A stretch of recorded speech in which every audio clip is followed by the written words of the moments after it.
Bonjour à tous.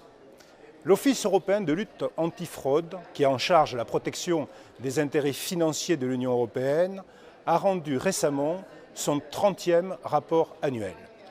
On y apprend notamment que le volume financier des fraudes touchant ces intérêts financiers a augmenté de 183%, ce qui est considérable.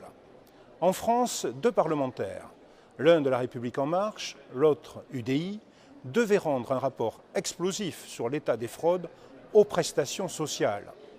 Des chiffres étaient très attendus sur le montant de ces fraudes, car la France verse 450 milliards d'euros de prestations sociales par an et la Cour des comptes a déjà estimé à environ 10% le montant de ces fraudes, soit 45 milliards d'euros. 45 milliards de fraudes aux seules prestations sociales, soit bien supérieur au budget du ministère de la Défense, qui est de 35 milliards, bien supérieur au budget du ministère de l'Intérieur, qui est de 25 milliards, et très supérieur au budget de la justice, qui ne représente que 7 milliards d'euros.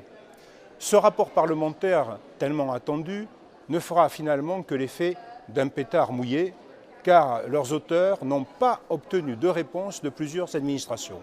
Ainsi, un sénateur, en sa qualité de rapporteur spécial de la Commission des finances sur l'immigration, n'a obtenu aucune réponse à sa question visant à connaître le nombre de personnes immigrées touchant ces prestations.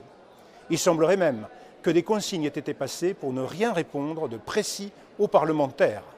Un nouveau scandale d'État que bien peu de médias relayeront évidemment. Pour ma part, au-delà du travail parlementaire que je fournis ici à Bruxelles, je vais signaler, en ma qualité de président de l'association professionnelle des magistrats, je vais signaler donc au procureur national financier ce que j'estime être de vastes détournements de fonds publics.